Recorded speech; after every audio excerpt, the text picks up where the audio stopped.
Good morning दोस्तों। CD are के Saini BEd classes में आप सभी का हार्दिक स्वागत है, अभिनंदन है। देखिए, हम आपके बीएड पाठ्यक्रम का प्रतिदिन टॉपिक टू टॉपिक अध्ययन करते हैं। देखिए, जो आपका पेपर है बाल्यावस्था एवं विकास प्रक्रिया, इस पेपर के अंतर्गत आज की प्रातःकालीन क्लास में हम जीन पियाजे का संज्ञानात्मक विकास सिद्धांत, जो जीन पियाजे का संज्ञानात्मक विकास सिद्धांत है उसका अध्ययन करेंगे। देखिए, जीन पियाजे का जो संज्ञानात्मक विकास सिद्धांत है ये आपके बीएड पाठ्यक्रम में है, लेकिन यह सिद्धांत आपके लिए जब तक आप किसी भी प्रकार की कोई परीक्षा की तैयारी करते हैं, चाहे आप आरपीएससी की करो, रिट की करो, सीटेट की करो, तो यह सिद्धांत सभी प्रकार की परीक्षाओं के लिए बहुत उपयोगी सिद्धांत है। तो आप इस क्लास के वीडियो को स्वाइप नहीं करें, पूरा वीडियो देखें, तब जाकर आपको जीन पियाजे का संज्ञानात्मक विकास सिद्धांत अच्छी तरह समझ में आएगा।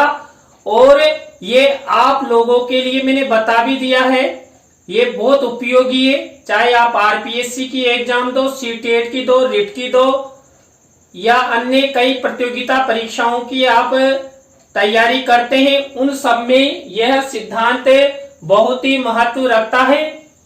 और यदि आप देखिए हमारे चैनल पर पहली बार आए हैं तो हमारे चैनल को सब्सक्राइब करें और पास ही बने बेल आइकन के बटन को दबा देवे, जिससे हमारे द्वारा जब भी वीडियो अपलोड किए जाते हैं या लाइव क्लास चलाई जाती है तो उनके नोटिफिकेशन आपको मिल सके। तो आइए देखते हैं जीन पियाजे का संज्ञानात्मक विकास। देखिए, जीन पियाजे का जो संज्ञानात्मक विकास है उसके अंतर्गत जीन पियाजे को विकासात्मक मनोविज्ञान का प्रेरक माना जाता है। देखिए, पहला प्रश्न तो आपका यही बन गया, जीन पियाजे को विकासात्मक। देखिए, विकासात्मक जो मनोविज्ञान है उस विकासात्मक मनोविज्ञान का प्रेरक किसको माना जाता है? जीन पियाजे को माना जाता है। जीन पियाजे ने जो विकास का सिद्धांत है वो दिया है किसके माध्यम से? छात्रों या बालकों के संज्ञान के माध्यम से। तो जीन पियाजे को विकासात्मक मनोविज्ञान का प्रेरक माना जाता है। पियाजे ने संज्ञानात्मकता पर बल दिया। जीन पियाजे ने किस पर बल दिया? संज्ञानात्मकता पर बल दिया और संज्ञानवादी विकास सिद्धांत का प्रतिपादन किया, जिसे हम क्या कह सकते हैं? जीन पियाजे का संज्ञानात्मक विकास कहते हैं। इस सिद्धांत में क्या हुआ? इस सिद्धांत में मानव का संज्ञान विकास जीवन पर्यंत चलता रहता है। देखिए, जब बालक का जन्म होता है और जन्म के बाद जब बालक की अवस्थाएं, बालक की आयु बढ़ती है तो बालक धीरे धीरे समझने लगता है, संज्ञान लेने लगता है। तो जीन पियाजे के अनुसार जो मानव होता है, इस मानव का संज्ञान यानी समझदारी, वो समझदारी का विकास जीवन पर्यंत चलता रहता है। यही मुख्य इस संज्ञानात्मक विकास का ध्येय है। उन्होंने मानसिक विकास की अवस्था को ही संज्ञानात्मक विकास कहा है। देखिए, मानसिक विकास, जो मानसिक विकास होता है किनका? बालकों का। और बालक जाकर ही नागरिक बनते हैं। तो बालकों का जो मानसिक विकास होता है उस मानसिक विकास की अवस्था को ही संज्ञानात्मक विकास कहा है। और वही सिद्धांत जीन पियाजे का संज्ञानात्मक विकास के नाम से हम सब जानते हैं। और प्रत्येक परीक्षा के लिए ये उपयोगी सिद्धांत प्रत्येक परीक्षा में इससे संबंधित प्रश्न पूछे जाते हैं। संज्ञानात्मक विकास में बुद्धि, चिंतन, भाषा का परिवर्तन सम्मिलित है। देखिए, जो संज्ञानात्मक विकास के अंतर्गत जो बालकों का विकास होता है, उन बालकों के विकास के अंतर्गत बालकों की बुद्धि देखी जाती है, बालकों का चिंतन देखा जाता है और भाषा का परिवर्तन देखा जाता है कि बालकों में कितनी समझदारी आई, कितना विकास हुआ बुद्धि के संबंध में, चिंतन के संबंध में और भाषा के परिवर्तन के संबंध में। देखिए, जब बालक 1 वर्ष का होता है तो उसकी बुद्धि, चिंतन और भाषा अलग होती है, और बालक जब 2 वर्ष का हो जाता है तो उसमें कुछ ग्रोथ होती है। फिर उसके बाद 3 साल का होता है, 4 साल का होता है, तो बालक के बुद्धि, चिंतन और भाषा में परिवर्तन होता रहता है। वो किसके द्वारा? संज्ञान के द्वारा, समझदारी के द्वारा उसमें विकास होता रहता है। तो यहाँ पर जीन पियाजे ने बुद्धि, चिंतन और भाषा को मुख्य रूप से सम्मिलित किया है। परिवर्तन की इस प्रक्रिया में संवेदना, तर्क शक्ति, प्रत्यक्षीकरण, चिंतन, समस्या समाधान जैसे तत्व महत्वपूर्ण है। किसमें? जो जीन पियाजे का संज्ञानात्मक विकास सिद्धांत है। इस संज्ञानात्मक विकास के अंतर्गत जो बालक होता है, उस बालक में संवेदनाएं, बालक की तर्क शक्ति, प्रत्यक्षीकरण, चिंतन, समस्या समाधान जैसे तत्व महत्वपूर्ण होते हैं, क्योंकि बालक का विकास उसकी समझदारी, उसके संज्ञान के माध्यम से होता है, और उस संज्ञान के अंतर्गत संवेदनाएं, तर्क शक्ति, प्रत्यक्षीकरण, चिंतन और समस्या समाधान मुख्य रूप से उसके विकास में सहयोग करते हैं। पियाजे ने संज्ञानात्मक विकास के सिद्धांत से संबंधित निम्न 4 पक्षों पर अध्ययन किया। देखिए, जो जीन पियाजे हैं, उन्होंने संज्ञानात्मक विकास का प्रतिपादन करने के दौरान 4 यहां पर अभी हम बताएंगे। जो 4 पक्ष हैं, उन चारों पक्षों का मुख्य रूप से अध्ययन किया, जिसमें पहला है जैविक या शारीरिक परिपक्वता, दूसरा है भौतिक वातावरण के साथ अनुभव, नंबर 3 सामाजिक वातावरण से अनुभव, और चौथा संतुलन। इन 4 पक्षों के आधार पर जीन पियाजे ने जो संज्ञानात्मक विकास सिद्धांत वो प्रतिपादित किया। उसके साथ ही जीन पियाजे ने संज्ञानात्मक विकास की 4 अवस्थाएं भी बताई है। संज्ञानात्मक विकास सिद्धांत की जो अवस्थाएं हैं वो हम नेक्स्ट क्लास में अध्ययन करेंगे। यहाँ पर तो हम जो जीन पियाजे ने संज्ञानात्मक विकास के सिद्धांत से जो 4 पक्षों का अध्ययन किया, इन चारों पक्षों का हम अलग अलग अध्ययन करेंगे। इसमें देखिए, पहला पक्ष है जैविक या शारीरिक परिपक्वता। जैविक का मतलब है जो वंश परंपरा से हमारे जीन के माध्यम से जो बालकों का विकास होता है उसके बारे में, और शारीरिक परिपक्वता। यहाँ पर 2 तत्व लिए गए हैं, जैविक या शारीरिक परिपक्वता। तो जीन पियाजे ने संज्ञानात्मक विकास सिद्धांत के अंतर्गत जो पहला पक्ष का अध्ययन किया वो यही है, जैविक या शारीरिक परिपक्वता। देखिए, इस के अंतर्गत क्या अध्ययन किया जीन पियाजे ने? यह सिद्धांत जैविक प्रेरकों एवं परिपक्वता से संबंधित है। देखिए, जो जैविक या शारीरिक परिपक्वता वाला सिद्धांत है, बालक का विकास हमने पहले अध्ययन भी किया था कि बालक होता है, उस बालक के विकास में जैविक और वातावरणीय कारक ऐसे होते हैं जो बालक का विकास करते हैं। बालक की शारीरिक परिपक्वता भी बालक के फ्यूचर निर्माण में सहयोग करती है। तो यहाँ पर जो जैविक या शारीरिक परिपक्वता का सिद्धांत है, जिसका अध्ययन किसने किया? जीन पियाजे ने। जीन पियाजे ने बताया कि जो यह सिद्धांत है ये जैविक प्रेरकों एवं परिपक्वता से संबंधित है। इस सिद्धांत के अनुसार बालक का व्यवहार भूख, प्यास जैसे प्रेरकों से प्रभावित होता है। देखिए, भूख और प्यास क्या है? प्रेरक है। देखिए, भूख और प्यास। देखिए, बालक का शारीरिक विकास कब होता है? जब उसे भूख लगती है, प्यास लगती है तो वो उनकी तृप्ति करता है। भूख लगती है तो खाना खाता है, प्यास लगती है तो पानी पीता है। तभी जाकर बालक का शारीरिक परिपक्वता आएगी। तो जो यह सिद्धांत है जैविक या शारीरिक परिपक्वता का सिद्धांत, ये बालक का व्यवहार भूख, प्यास जैसे प्रेरकों से प्रभावित होता है। जो बालक का व्यवहार होता है ये जैविकीय आधार भी माना जाता है।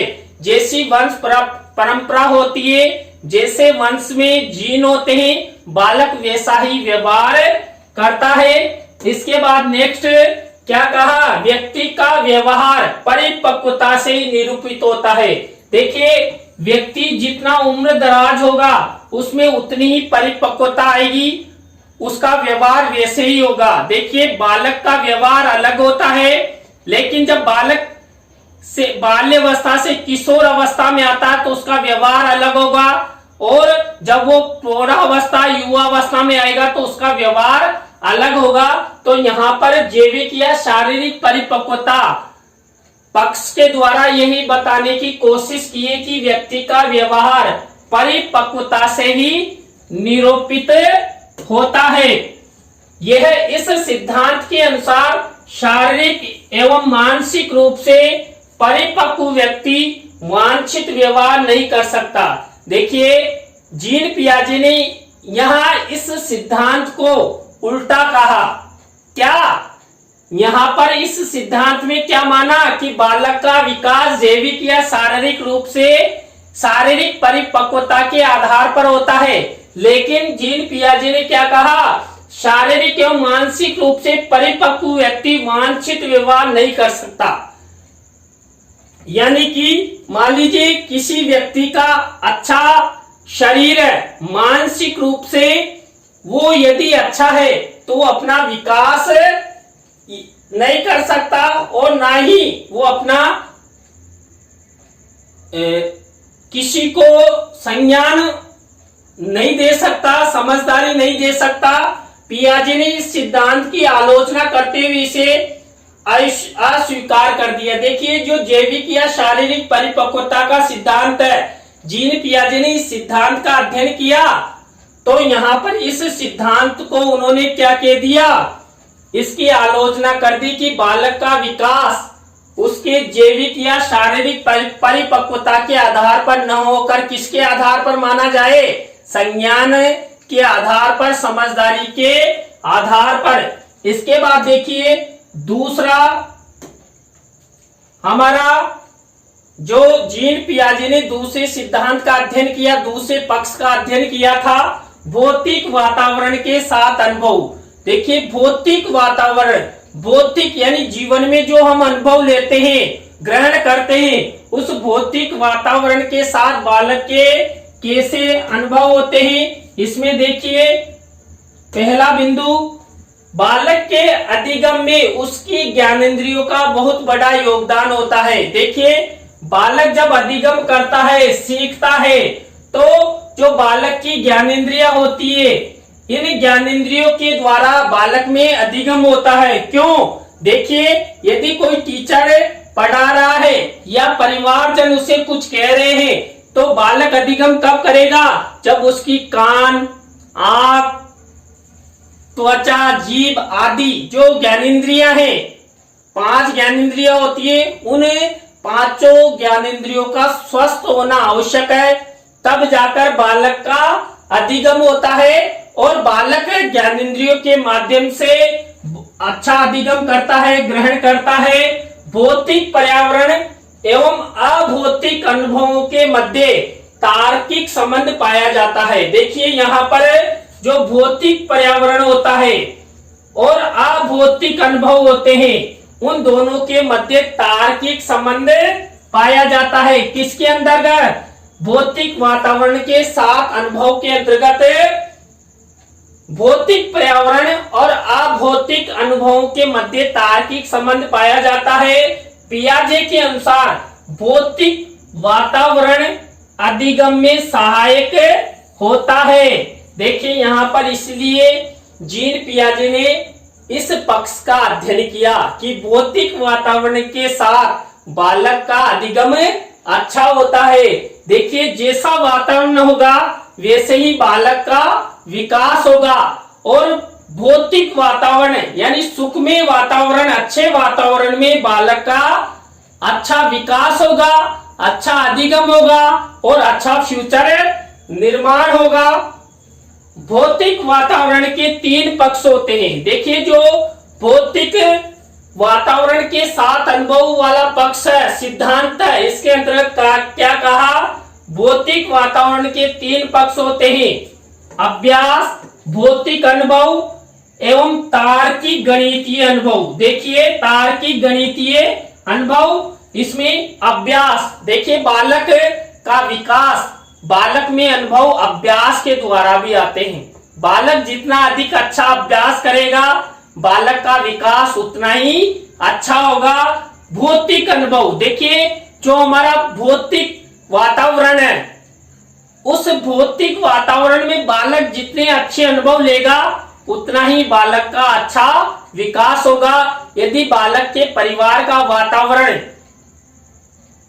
अच्छा है तो बालक में जो पारिवारिक गुण है, सांसारिक गुण है, वो अच्छे आएंगे। और यदि विद्यालय का वातावरण भी अच्छा है तो बालक में अच्छे संस्कारों युक्त शिक्षा वो ग्रहण करेगा और अपना फ्यूचर निर्माण करेगा। तार्किक गणितीय अनुभव, देखिए हम कई बार क्या होते हैं, आपने देखा होगा कई बार हम बालकों के बारे में कह देते हैं ये बालक तो भोला है, और कि ये बालक बहुत चंचल है, बहुत चालाक है। देखिए वहां पर भोले बालक और चंचल बालक में यही अंतर होता है, क्या? तार्किक गणितीय अनुभव, यानी जो चालाक बालक होता है वो झट से चालाकी दिखाते हुए कुछ तार्किकता या गणितीय अनुभव प्रदर्शित करेगा, जबकि जो भोला बालक है वो ऐसा नहीं करता है। इसलिए भौतिक वातावरण में ये 3 पक्ष होते हैं जो बालक के विकास को निर्धारित करते हैं। इसके बाद देखिए जो जीन पियाजे हैं, जीन पियाजे ने जो थर्ड पक्ष का अध्ययन किया, सामाजिक वातावरण से अनुभव। देखिए पहले दूसरे नंबर पे किसका किया था? भौतिक वातावरण, यहाँ पर सामाजिक वातावरण। सामाजिक वातावरण में क्या हुआ? सामाजिक वातावरण में मनुष्य एक सामाजिक प्राणी है, वह सामाजिक सदस्य के रूप में विभिन्न प्रकार की क्रिया करता है। बिल्कुल सही है। देखिए जो मनुष्य होता है, मानव होता है, वो सामाजिक प्राणी होता है, समाज में ही रहता है, समाज में ही अपना विकास करता है, समाज में ही बच्चों को जन्म देता है, अपने बच्चों का फ्यूचर निर्माण करता है, उनकी शिक्षा की व्यवस्था करता है। तो जो मनुष्य होता है, मानव होता है, वो समाज में रहते हुए अनेक क्रियाएं करता है। उन क्रियाओं के माध्यम से वो समाज में अच्छा पद हासिल करना चाहता है, अच्छी प्रतिष्ठा वो बनाना चाहता है, अच्छा वो अपना फ्यूचर निर्माण करना चाहता है। सामाजिक वातावरण में सामाजिक न्याय, सहयोग, प्रतिस्पर्धा, परंपरा एवं लोकाकार जैसे विभिन्न पक्ष सम्मिलित होते हैं। देखिए जो सामाजिक वातावरण होता है, इस सामाजिक वातावरण में सामाजिक न्याय, सहयोग, देखिए हम एक दूसरे का सहयोग करते हैं और समाज में समानता प्रदान करने में सहयोग प्रदान करते हैं। समाज में क्या होती है? समाज में प्रतिस्पर्धाएं होती है, लेकिन फिर भी वो अपना विकास करता है और जीवन यापन करता है। परंपराएं, देखिए समाज में अनेक परंपराएं होती है अपने अपने समाजों के हिसाब से, जैसे भारतीय धर्मों की अनेक परंपराएं, उन सबको लेकर मनुष्य अपना विकास करता है। लोकाकार जैसे विभिन्न पक्ष सम्मिलित होते हैं। देखिए लोकाकार जो वर्तमान में जो प्राचीन काल से चली आ रही जो रूढ़ियां हैं, जो मान्यताएं हैं, उन सब का उपयोग सामाजिक वातावरण में कौन करता है? मनुष्य करता है। अब देखिए मनुष्य जब युवावस्था में होगा या प्रौढ़ावस्था में होगा तो बालक तो सामाजिक वातावरण के बारे में बाल्यावस्था से ही सीखने लग जाता है।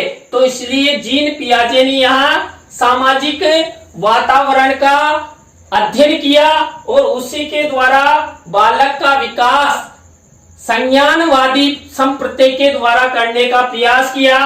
इन पक्षों से प्राप्त अनुभव अधिगम में सहायक होते हैं। देखिए जो सामाजिक वातावरण में हम सामाजिक न्याय, सहयोग, प्रतिस्पर्धा, परंपरा एवं लोकाकार जैसे जो पक्ष है, उन सबके द्वारा बालक में अधिगम होता है। बालक इन सबसे सीखता है, कहाँ? समाज में रहते हुए।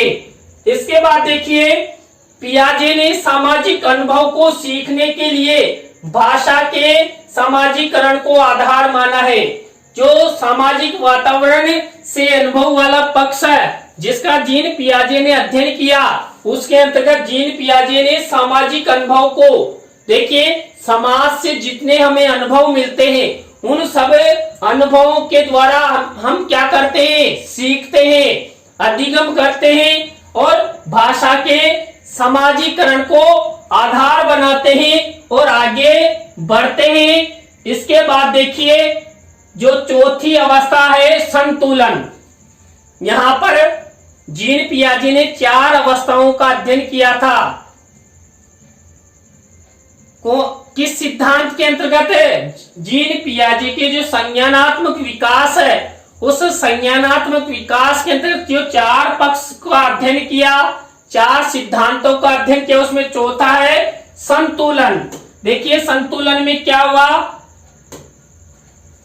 पियाजे ने विकास के सभी पक्षों का विविध विश्लेषण करने के बाद बताया कि अधिगम के लिए सभी सिद्धांतों में समन्वय होना आवश्यक है। देखिए 4 पक्ष का अध्ययन किया ना, तो जीन पियाजे ने बताया कि विकास के, देखिए बालकों का विकास, अब बालकों का विकास शारीरिक, मानसिक, बौद्धिक, आर्थिक, सामाजिक सभी रूप से हो सकता है, लेकिन जीन पियाजे ने बालकों का विकास किससे माना?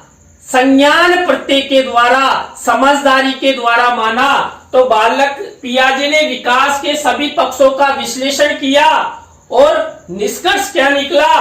अधिगम के लिए, सीखने के लिए, बालक के विकास के लिए सभी सिद्धांतों में समन्वय होना आवश्यक है, क्योंकि सभी सिद्धांतों का योगदान होता है। कण कण से मन बनता है, उसी प्रकार बालक के विकास कण कण से होता है और बालक अपना फ्यूचर निर्माण करता है। पियाजे के अनुसार प्रत्येक विषय में तथ्यों की एक संरचना होती है। सीखने के लिए इस संरचना में संतुलन की आवश्यकता होती है। देखिए हम अधिगम करते हैं और उस अधिगम के लिए संतुलन होना आवश्यक है। देखिए अधिगम ऐसे ही नहीं हो जाता है। हम अभ्यास करते हैं, किसी का अनुकरण करते हैं, तो उनमें सामंजस्य, संतुलन होना अति आवश्यक है, अनुकूलन होना आवश्यक है, तब जाकर हम अच्छा अधिगम कर सकते हैं। अधिगम के दौरान जब बालक समस्याओं के साथ व्यवस्थापन करता है तो उसका बौद्धिक विकास परिपक्वता की ओर अग्रसर होता है। यही संतुलन की अवस्था होती है।